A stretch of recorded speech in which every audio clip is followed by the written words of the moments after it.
What is up, guys? Welcome back to another video. In this video, we're going to work with animations again, but a little something different. We're going to actually animate parts of a building as if we're going to drop the building down and it's being animated. So you've seen all the HGTV shows where they end up using like what looks like a SketchUp model and an animation where these pieces fall out of the sky and just build the model, build the building. That's what we're going to do in Twinmotion. It's fairly simple, but does require some specific settings to animators. And we're going to get right into that in just a second. If you do happen to learn something at any point in this video, which I sure hope you do, then please let me know that you do that by demolishing the like button. That helps me out very, very much. And I appreciate it if you do that. Okay, getting into it now. I'm in just a basic project. I've got a house sitting here, whatever, that's fine. But what we care about is taking individual pieces and then adding animators to them. And that means we've gone through this before. If you haven't seen this and don't know how to do it, I've got previous videos on how to use the custom translators and all of that that came with 2020.2. Very cool stuff. So go check that out first. But now it's really just as simple as adding those translators to and linking them to specific pieces in the building.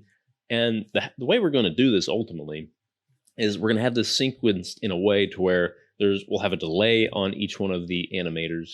And once we start this, and by this I mean an animation, the ultimate goal is that this is an animation. And so stick around to the end, because I will spend the rest of the time that I don't show in this video animating every object and then creating a full video at the end that we can watch together. We'll have that at the end.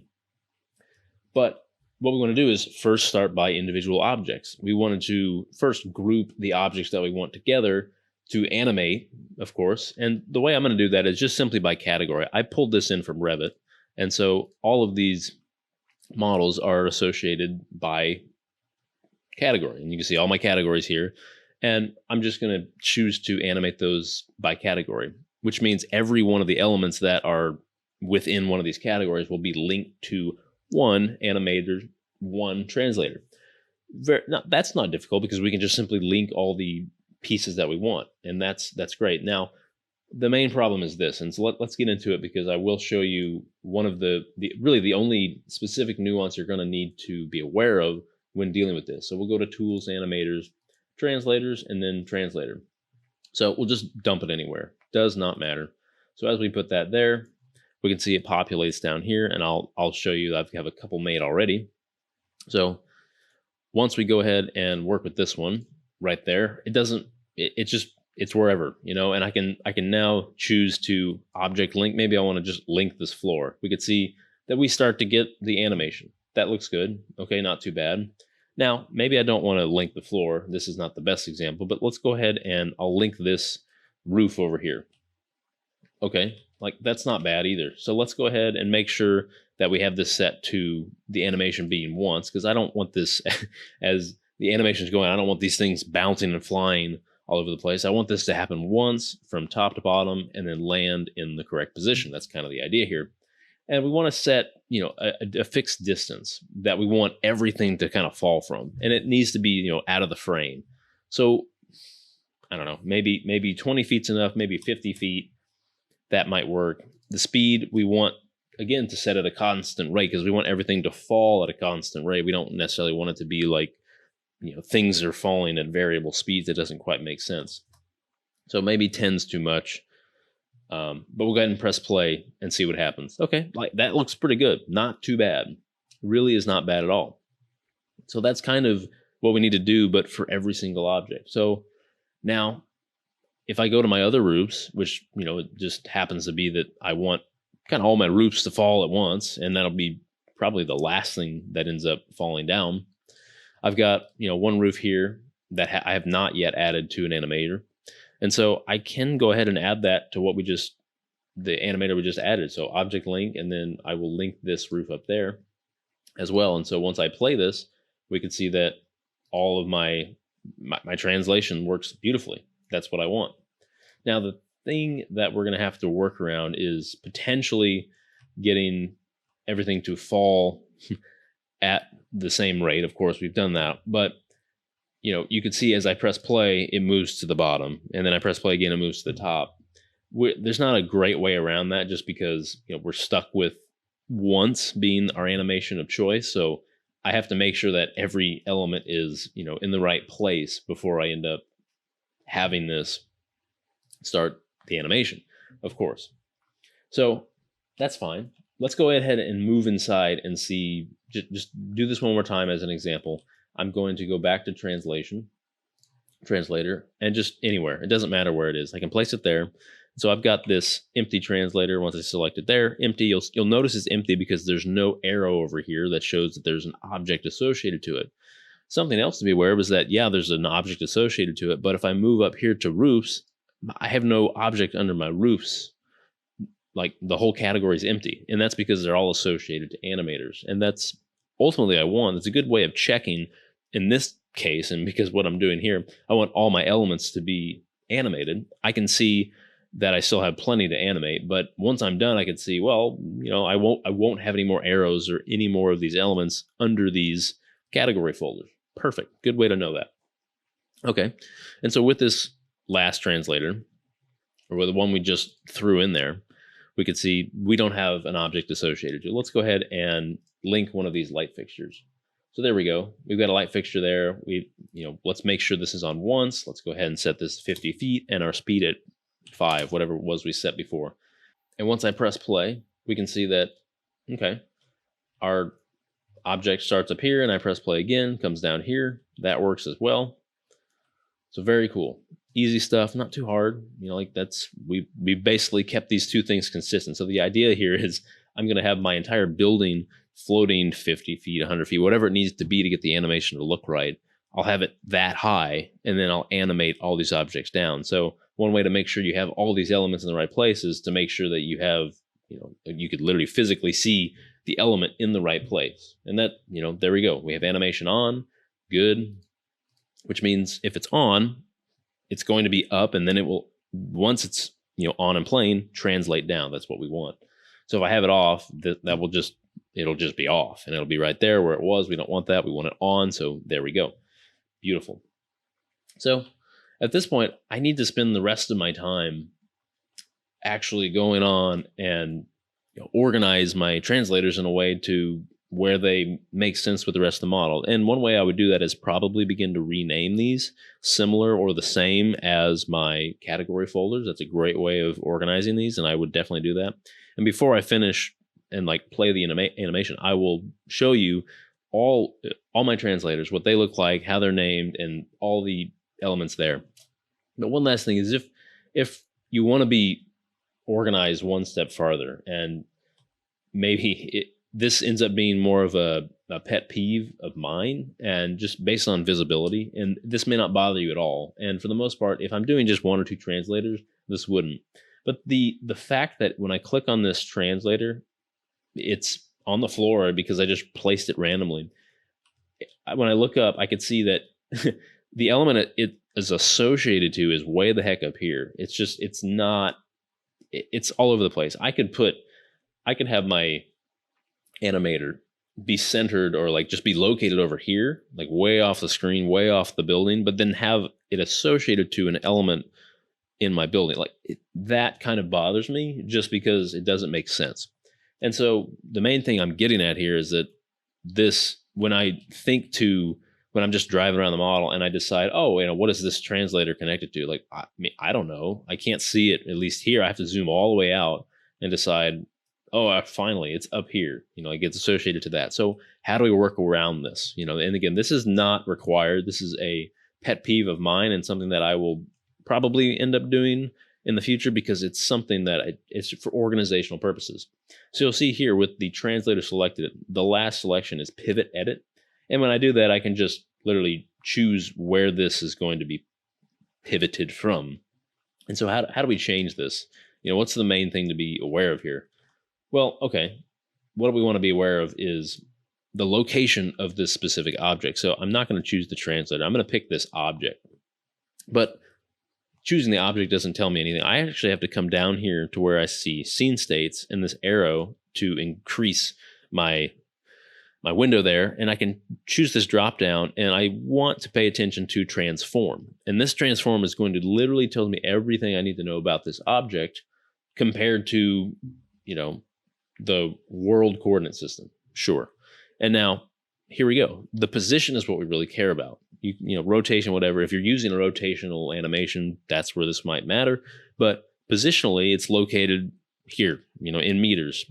I have my own thoughts about this position in meters because I have actually it's set to inches, but regardless, here is where this object is located.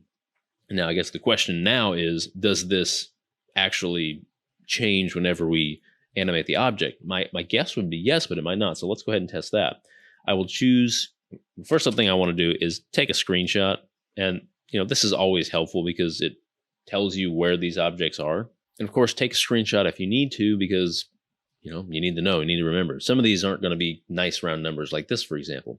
So here we go. Let's click on the pivot here, and we can see the position of this pivot location. Like, it's not at all where my other object, my light is associated. Like, it's not, the positions are all wrong there. So again, remember, this is a pet peeve thing. It's something you can change if you want, but I'm going to change my pivot location. Here we go. My pivot location over here. I'm going to choose pivot location and then literally transform this, as in move it. And so I just want to match what I have in my light. And so that would be 13.41, and you'll see it moves.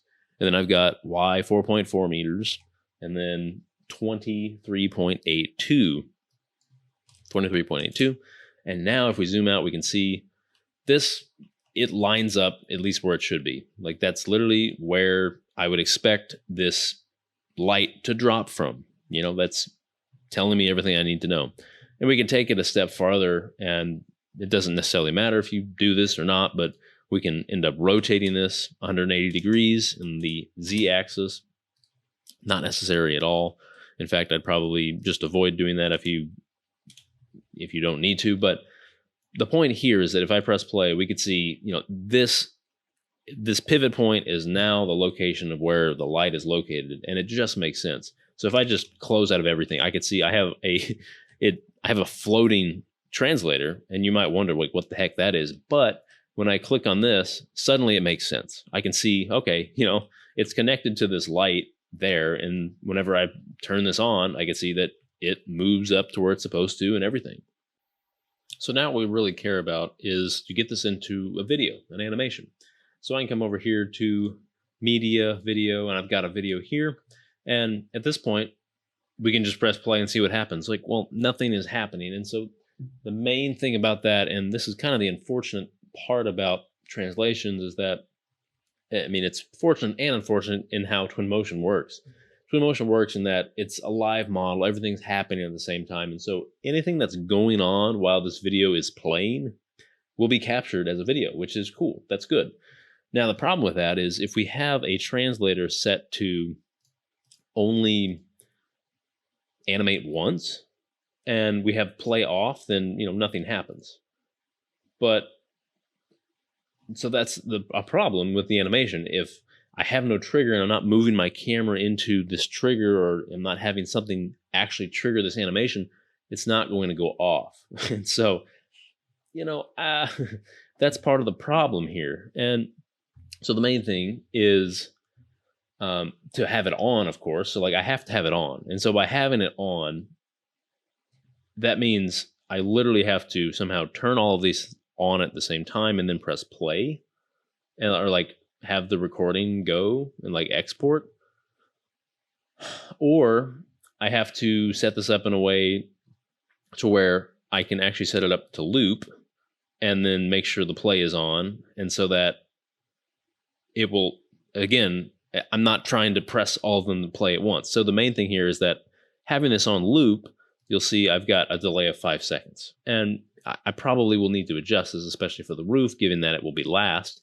But the main point here is that you can see it's actually delayed, and I can come back to my video and see if I just play the video, during this time, the roof will fall, the roof will animate. And so that leads me to my last issue. And that is, and you can probably tell already, is that the animation is falling as opposed to well, of course it's falling, we want it to fall, but how do we get this animation to, move up? And like that's difficult. I've had comments about how would you get a helicopter to take off or something like that, and that's basically what we need here. We need this. We don't necessarily need that, but we need the animation to start at the top. And before we were looking at it, like with this light, for example, we could see that when I select this light, that it does appear to be like falling, like when I press play and turn play on and off. But you'll notice that when I turn play off, it falls. It falls back to the original location. So we don't necessarily want that because, of course, we don't want this to rise. So then it becomes a part of moving the model where you want it to go and then having it fall. We could do that. So like I can move the whole building up 50 feet or whatever it is, and then just, my animation turned on will then actually move it down. Okay, that works, but my hope is that there's a better way. So what I do want to do is actually see what it's like to get this animation correct with the helicopter, for example. So let's say we've got this helicopter, and we're going to go ahead and add a translator to the helicopter, of course. So we'll go to animators, translator, boom, drop that in, choose the helicopter, we'll link it up there, and we'll go ahead and put this at 5, and of course it's ping-ponging. And I'll just make sure to put that on loop and put a distance of 20. Like, well, that's it. That's how we do it. Now, the thing is, how do we get this thing to land? Maybe it's already in the air. That's part of our problem. How do we get this thing to land? So that's essentially what we're trying to do for this video. We want some object to start in the air and then move down. So how do we do that? Well, we can move this pivot. So this pivot edit, we can actually come to our x-axis, which is going to rotate this way, and move that to 180 degrees. So whenever I play this, now the helicopter will move down. So the main problem, again, like this is not solved, and there's a number of ways, a number of things we're going to have to do because we've already done all this, but you'll notice, of course, it's falling like we want it to, but it's not falling, down from the sky. It's falling into the earth. Now, you might think I can just move this pivot up, let's say, put that at 50, for example, and that should work. But the main thing is that the pivot point has nothing to do with where the object is, which is too bad. So with this happening, we can see we have our translator up there and our object here, and objects going down into the ground still. So what do we need to do? Well, we need to worry about getting the helicopter up in the air, but it really has everything to do with the translator also. So if we see the translator here, we can see it's up in the air, and in reality, it's actually incorrect. This is in meters, you'll notice. So 50 meters is not 50 feet. The correct for 50 feet, for example, is 15.24 meters. So we can see that, it comes down to where we want it to go. But you'll also notice as I go farther down, like the helicopter has moved further down. And that has everything to do with the fact that I have moved the pivot location. So now something that you can do is simply click on the helicopter and then physically move that back to the ground plane in this case. And you'll notice the thing that tells us everything is that we have our rotation, we have our translator lines in the same place. And so whenever I come back to my translator, look at that. That looks beautiful. That's perfect. That's what I want. And so what I had to do, the whole process, a bit tedious, is to set, of course, our distance to 50 feet, and then make sure that my translator was showing the correct translation. And that means I had to rotate it 180 degrees to have it move down. But also I had to make sure that the position of the translator was, 50 feet up in the air. And then all I had to do was, move the helicopter back to the original location. Okay. So we've looked at the helicopter, and now let's look back at our house, specifically this roof. You can see we have the roof, and it's going in the right direction, much like we had the helicopter, but it's falling into the earth. We don't want that. We want it to be higher. So at this point, there's only one thing left to do, and that is to physically move the object up the same distance that you set here. So I've set 50 feet. So all I need to do really is select all these 3 roofs. There we go. and then come down to my control point, wherever it might be, and then just add 50. Boom. When I do that, my roofs will be 50 feet higher. And now my guess is whenever we go into the translator, and we can see that it comes down exactly where we want it to. That's perfect. That is where we want it to be. Very cool. And so, yeah, like that's kind of it. So let's look, what is the process of doing this from start to finish? Like in layman's terms, very simple. One, you need to actually drop in a translator. Of course, that's simple. And then place it on the control point of the objects if you want to. That's again for organizational purposes, of course. Number two, you need to set the correct distance that you want. That's easy enough. But two, you need to physically rotate the pivot of the translator to the direction you want the animation to occur. And then finally, three, you need to move the objects if you need to. Maybe you don't need to. The animation looks fine, whatever. But we need to end up having this animation show up correctly, which means I need to physically move the object. So what we just did is we moved these roofs up 50 feet so that whenever the translation happened down 50 feet, they ended up where we wanted them to end up, is appropriately on the roof in the right location. So that will do it, at least for this section. And so at this point, what I'm going to do is take the time to go through all of these categories and organize them and add translations, and I'll organize those translations with naming and all that. And of course, I'm going to end up making a video out of that particular animation so you can see it built. But before that, I will end up showing you my organization and that everything is together and happening. And then finally, I'll end up creating that video, and I'll put the video at the end of this particular video. So stick around for that. I'll see you in just a bit. All right, guys, it's the moment you've all been waiting for. If you stuck around this long, you're awesome. Thank you very much for doing so. We're about to look at the animation. That's the point of it. That's cool. But I've got some bad news, and it is what it is, and I don't like saying that, but it is. With Twinmotion, as of right now, 2020.2.3, we are not able to do an extensive animation like what we're trying to do here in an exported video. And you might have some luck if you have like one animation you want to capture in a video. The problem is I don't want this to loop. I don't want it to bounce around. I want this to happen once and be done. And the only way for that to happen is if I can somehow turn the animation on as I export it. So then it literally comes down as I export it. Well, as you can see here, I've organized it in such a way where I have this many categories associated with all the categories of my project that I want to use. And so it just makes sense that I can't really turn all of these on at the same time to populate and come down. So unfortunately, I don't have a true animation to present to you, but I can show you what it looks like. And unfortunately, it does involve me manually turning all of these on at once, and it is not that pretty. But it's something that you could go through with a client and literally just sit here with them and say, hey, this is what it looks like. Boom. One layer after another. I'm going to turn them on individually.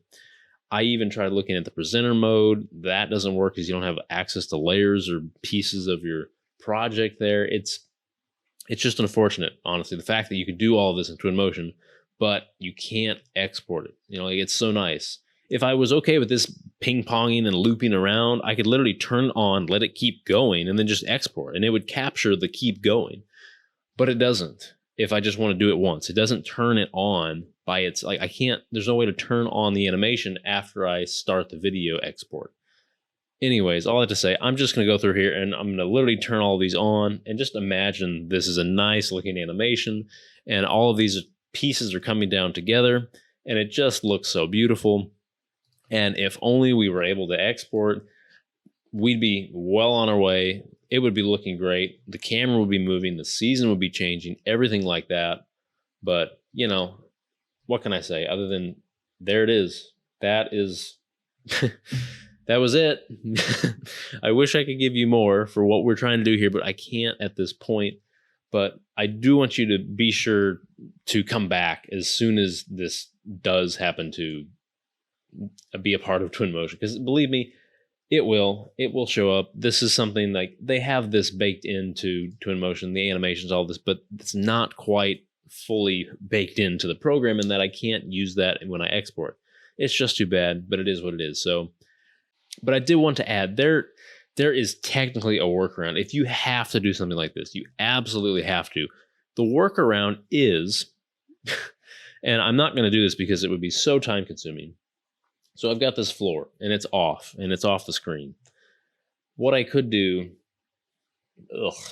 if I only had a few parts, I could turn them on before the export. Well, actually what I could do is I could set this to ping pong, okay? Or I could set this to loop. And so basically whenever I turn the loop on, it's going to come down, it's going to go to the bottom, and then it's going to just go up to the top. And so you might say, oh, the delay, unfortunately, the delay doesn't come into play until after it's gone through one animation, which is kind of silly in my mind. The point of a delay is you literally delay it. Anyways, whatever. So the workaround is if I set my delay to something longer than the video, imagine the video is 30 seconds and I set this at 45 seconds. That means I'll never see that floor again in the whole video. Of course, I have to make sure I frame it that way, but I'll never see it again. And so you might think, well, what are you getting at? Well, what I could do is literally turn the animation on. And again, I only have to have a few pieces to work with here because I can only turn so many pieces on. Basically, what I'm trying to do is I turn everything on at once, let it go through a cycle, and then 45 seconds later, I then start the export. Now, it still wouldn't get what we want, but what we have to do in between that is, for the actual video portion, I would set up a completely copied model in the same place, and it's literally hidden. But then I would slowly begin to hide reveal all of these categories as that animation finishes and that delay begins of longer than the video. So let's say here, I come to my floor and I turn this on. My floor is going to come down. And literally at the point where it disappears right there, you wouldn't be able to tell because I would then reveal a floor that's not animated in that same location for the rest of the video. And I have my delay set so long, 45 seconds, that it would be longer than my 30-second video. I could do that with everything. I basically have two models. One's animated and one's not. One's slowly being revealed and one's animated. That could work. But my gosh, I would literally have to turn all of these on at the same time. I probably end up waiting through a cycle, time everything correctly, then export at a particular time, and then just hope I get lucky. And I've done that enough already to know that it's difficult, but that was my thought. You could actually do that. So anyways, I'm going to end the video here. I've taken so much time, and my hope is that this will come out sometime in the near future. But when it does, come back here. It will definitely be here. I will be the first to let you know, because I'm really wanting animations to show up in videos. Hello. Anyways, that will do it. If you did happen to learn something, which I hope you did along the way, we did a lot, please demolish that like button. It helps me out a lot. Also tells me that you might have learned something. So again, thank you very much for watching. I hope you have a wonderful day. See you in the next one.